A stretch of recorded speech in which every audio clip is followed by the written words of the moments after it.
All right, diving in. Welcome to the deep dive. Oh, yeah. We're going to try and unpack Paralogic.com, episode 13. Episode 13. Man. So much going on there. Buckle up for a bunch of news. Yeah, whirlwind tour. Whirlwind tour. Just a quick heads up, we'll be moving fast. Super fast. Probably miss some details. You know, it's a summary. Absolutely. Hit the highlights. And, of course, massive disclaimer, none of this is financial advice. Nope. Do your own research. Always. But let's start with the biggest news. Bitcoin hit $100,000. Huge milestone. Yeah, we kind of knew it was coming. Right.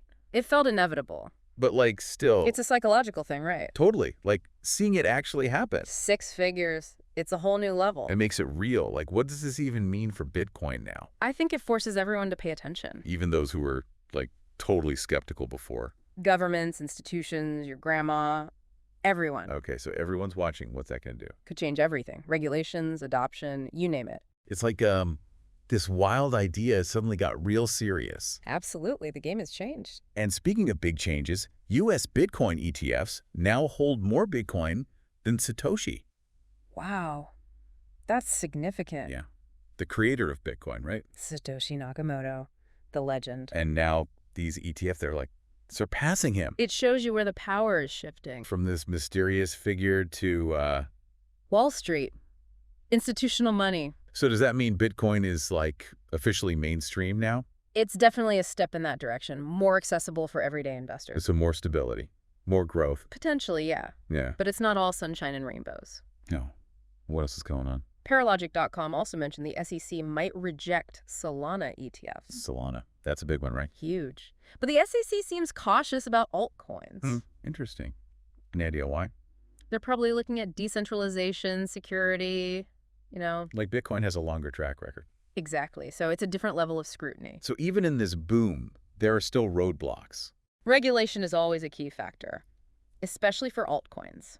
And speaking of things that make you nervous, Oh, yeah. that AI scam targeting Web3 workers, fake meeting apps, stolen logins, That was scary. even AI impersonating actual people. Next level stuff, right? It's like, how do you even protect yourself against that? It preys on our trust, you know. We think it's our boss. Or a colleague. And then, boom, wallet drained. So basic security stuff isn't enough anymore. It's still important, like two-factor authentication. Okay, so that's still crucial. But we also need to be more aware of these new tactics. Like, how do we even spot that? Be suspicious, double-check everything, verify links. So even if it seems like it's from someone you know. Don't just click. Call them, confirm. Okay, that's good advice. Better safe than sorry, right? Definitely. Yeah. Especially with all your crypto on the line. Exactly. Now, for some slightly lighter news, meme coins. Oh, yeah. Gotta love those. Floki, the dog one, is launching a debit card in Europe. With MasterCard, no less. MasterCard. Seriously. It's a sign of the times. Meme coins going mainstream. Like, is this actually happening? Well, MasterCard is lending them legitimacy, right? It's like from a joke to actual spending power. It's an interesting evolution for sure. We have to see where that goes. But for now, let's jump out of crypto for a bit. Okay, where to next? Paralogic.com also covered Elon Musk criticizing the IRS's tech. Ah, yeah, their systems are ancient. He's calling for modernization, and I get it. That website is a nightmare. It's a broader issue, though, right?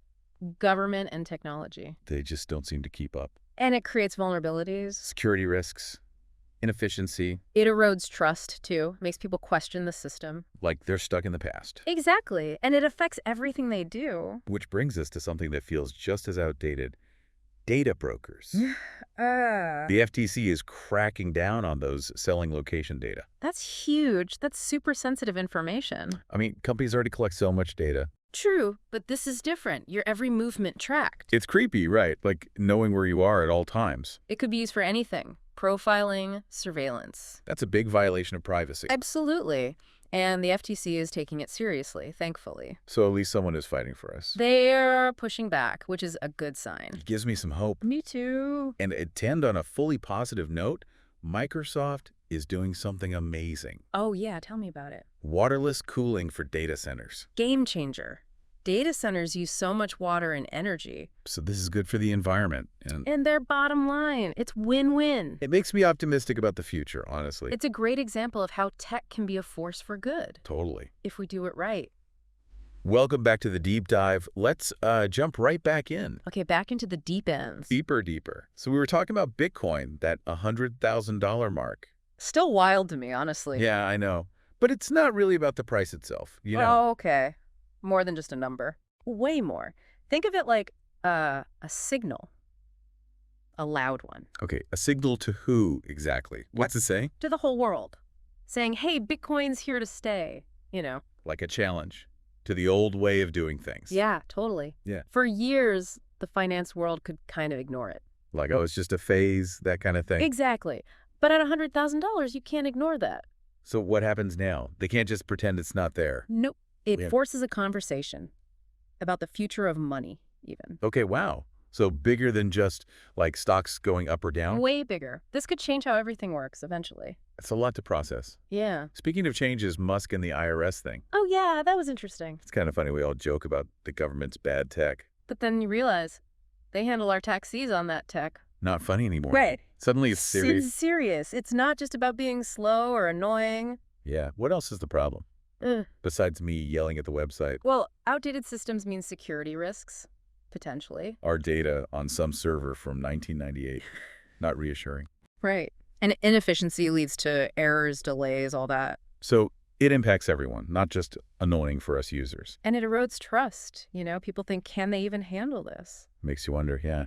Okay, on to that scary AI scam thing. Yeah, that one was rough. Like fake apps, hacked accounts, we've heard that before. But AI making it look real, that's the new part. So phishing emails, those were bad enough already. Now imagine the email is perfectly written, sounds like your boss. Oh no, that's like impossible to spot then. Almost. And that's what makes it so dangerous right now. So two-factor auth, that's still important, right? Hugely important. Your first line of defense, for sure. But like what else can we even DO, short of going offline? Well, be extra careful with ANY link any download. Even if it seems legit from someone you trust. Especially then. Verify, verify, verify. Call them up if you have to. Okay. Yeah. So trust no one, click nothing. Got it. Essentially, yeah. Until we have better solutions anyway. Yeah, we got that happy Microsoft story to end on last time. Oh, the waterless cooling. Yeah, that was awesome. Like, it's actually good news, for once. It's huge. Data centers are notoriously thirsty energy hogs. So this is good for them financially and for the planet. Exactly. It sets a good example for the whole industry, too. Like, hey, maybe we could do this right kind of thing. That's the hope. Innovation doesn't have to be destructive. Okay, back to crypto for a sec. The ETF thing keeps bugging me. Oh, U.S. Bitcoin ETFs bigger than Satoshi? What about it? Yeah, that. But like, what does it mean for the future? Practically. It shows institutional money is flowing in. Gig time. So not just us little guys messing around anymore. Not anymore. ETFs make it easy for, like, pension funds to invest. Oh, so more stability as it gets more mainstream. Potentially, yeah. More players, more volume, more legitimacy. Makes sense. But then the SEC and Solana, that's different. Right, they're being way more cautious with altcoins. It's all crypto to me. What's the distinction? SEC's got to protect investors. Bitcoin's more established, you know. Longer track record, less chance of it being, what's the word? A rug pull. Scammy. Yeah, that. Which, sadly, still happens in this space. For sure. So more scrutiny for the newer stuff is inevitable. Okay, so regulation is a mixed bag. More legitimacy, but more hurdles. Exactly. It's part of growing up, becoming a real asset class. Makes sense. And to end on a fun note, Floki and MasterCard, huh? Who could have predicted that? A dog meme with a debit card. Like, what timeline are we even in? This is bonkers. It's just how fast things move, though. Meme coin's getting serious. And MasterCard, they must see something in this, right? They're not just throwing money around for laughs, I assume. So is this like, meme coins going legit? It's definitely a step in that direction. Blurring the lines a bit. Like suddenly your grandma might be using Dogecoin at the store. Stranger things have happened in this space, let's be real. True that. Okay, I need a minute to process all this. How about a break? Yeah, good idea. Let's come back and wrap it all up then. All right, final round. Back for more deep dive. Let's do it. Wrap this up. Okay, so big picture time. We've covered a lot of ground here. From Bitcoin to AI scams to meme coin debit cards. Yeah, it's almost too much to process sometimes. It's a lot to keep up with, that's for sure. But like, stepping back, what does it all mean? Yeah, good question. What are the lasting implications of this stuff? One thing I keep thinking about is power. Like, who's in control? Interesting. Yeah, you see these shifts happening everywhere. Bitcoin challenging the banks, the FTC going after data brokers. It's a battle between the old and the new, basically. Decentralization versus, like, the established institutions. And it's playing out in finance, data, even how we communicate. That FTC thing, the location data, that really freaked me out. Yeah, that was pretty disturbing. It's like, we know companies collect data, but this is NXT level. It's so personal, so invasive, it's hard to even grasp, It makes you question, like, is privacy even possible anymore? Right. In a world where everything is tracked, analyzed, sold. And it's not even like we consented to it. It just happens. That's the scary part. And as AI gets smarter... Oh, no. Even more ways to use our data against us. Potentially, yeah. So we need to talk about this, like, seriously. Data ownership, ethical use, how to protect ourselves, it's huge. It's a massive conversation that needs to happen, for sure. Crazy, huh?